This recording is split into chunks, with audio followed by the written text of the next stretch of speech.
1. Growing up in a quiet little village nestled among rolling hills and ancient oak trees, where everyone knew everyone's business and secrets were as rare as city lights, I never imagined that my life would take the turn it did.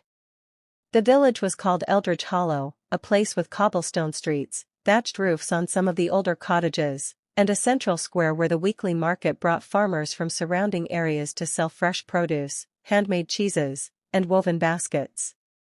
I was Elena, the daughter of the local baker, spending my days kneading dough before dawn and helping my mother serve warm loaves to neighbors who chatted endlessly about the weather, harvests, and whose child was courting whom. Life was predictable, comfortable in its simplicity, with church bells ringing on Sundays and festivals marking the seasons, spring fairs with maypole dances, summer picnics by the river, autumn bonfires, and winter gatherings around hearths sharing stories of old. I had friends from childhood, like Clara, who lived on the farm at the edge of the village, with her wild curly hair and laughter that echoed through the fields. We spent endless hours exploring the woods, picking berries, swimming in hidden ponds, and dreaming about futures that seemed scripted: marriage to a nice local boy, children, a home of our own. But deep inside, something felt off, a quiet unrest I couldn't name, as if the world was painted in colors I couldn't quite see. As I turned 18, the village felt smaller, the expectations heavier, my parents hinting at suitable matches, the village elders praising traditional paths.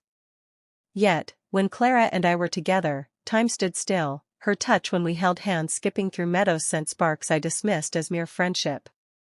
One summer evening, during the harvest festival, with lanterns glowing and music from fiddles filling the air, Clara pulled me aside to the old mill by the stream.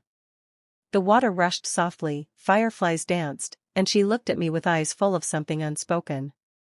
We talked for hours about leaving the village, seeing the world, but her voice trembled when she confessed she didn't want the life everyone expected.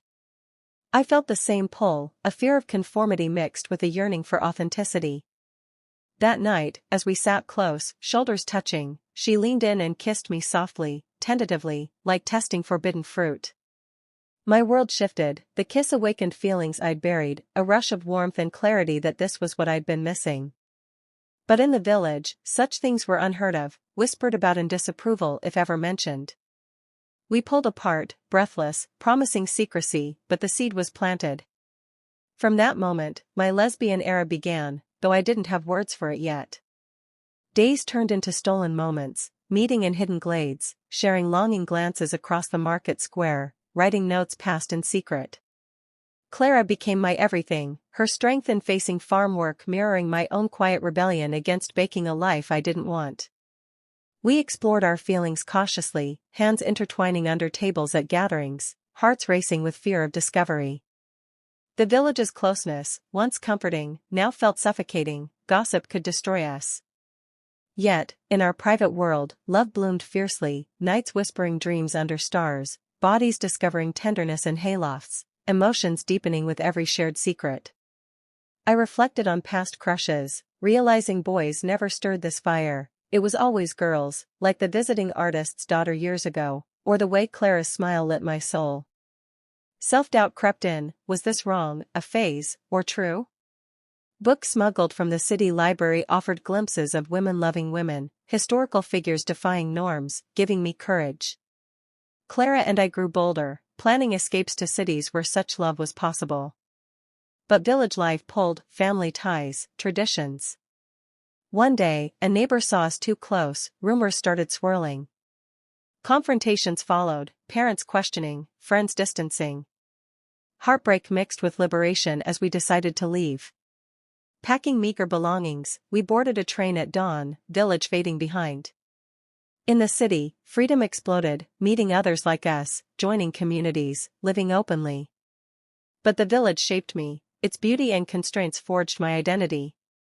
Years later, returning briefly, I saw changes, younger generations more open, but my era began there, in innocence turning to passion.